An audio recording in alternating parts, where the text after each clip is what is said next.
The Singer Start 1304 comes with a nice basic assortment of accessories that you'll find inside the front area of the machine. So there's a little opening here where you can keep all the basic accessories. So let's just go through which ones come with the machine, and then we'll actually be doing videos on each of them. So the first one, it's a little separate from the package, is a white foot.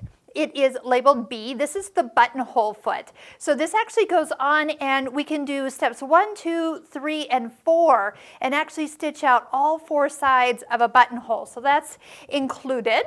Let's go ahead and open this up. I am noticing on the machine came a bobbin that is full of white thread, and there's also a bobbin inside here also with white thread on it, and it was threaded when I opened up the box. So you actually have 1, 2, and then 3, 4 bobbins. Let me tell you something nice about this machine.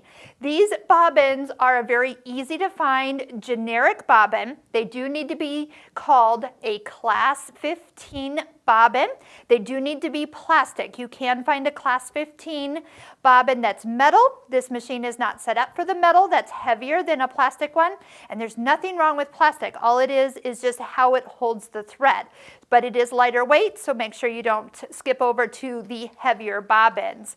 Needles. We're going to talk needles throughout these videos, and we also have a whole bunch of needle videos we'll click and put a little link to right there where that eye is, so you can learn about needles.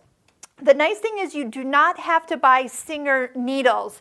If you are at a sewing machine store, they will have needles for you, and probably somebody to help you determine which needles are right for your fabric. You pick needles for the fabric and the thread you're using. But the key thing is don't forget to change needles. Now you only have 3 in here plus this one, so make sure you do find needles sooner than later. But if you do have needles from a previous sewing machine, they will fit this machine. Next, I'm in random order. I'm not doing anything specific, just pulling them out of the package. These little guys can go underneath the spool of thread. So when you do put these on the spool pin back here, the spool is going to sit on that and then not go flying as quickly. It makes it so it kind of has a little bit of drag. So you have 1 for each, so I'm going to just set those on there now. We have this, okay, this guy is actually what covers up the feed dogs. Those are the teeth that go underneath your presser foot. And if you're doing anything like free motion quilting or sewing on a button, you need to cover those up so that you don't actually pull, or the fabric's not pulled through. So they're covered and out of commission, you might say.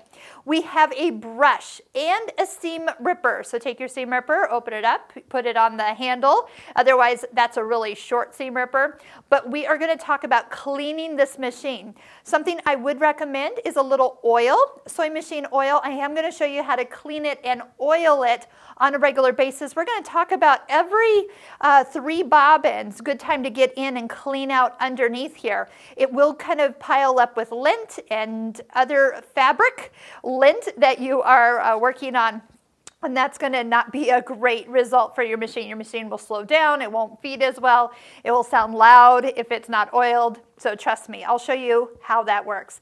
You also have a zipper foot. Now on the zipper foot, you can actually attach it on the left or the right. So depending on which side of the zipper you're working on, you can actually be on the side that makes the most sense. You just set it up for a straight stitch, zipper foot on, and you're sewing right beside those zipper teeth. You also have a screwdriver. This is what we're going to use to take this throat plate off. There are 2 screws here. Take that out. We're going to clean with that brush. We're going to get all of it nice and cleared out from down below in the bobbin case area, and that is what you're going to use. Also to take your needle in and out and your presser foot off if you do buy any other feet for this machine that requires you to attach it to the full ankle part. So keep that handy. It's nice and short. It's easy to use, and that's why they include it. Okay, so if you're ready, I'm ready. Let's get into how to thread this machine up and how to wind a bobbin and how to correctly put all those elements together so you have perfect stitching from the beginning.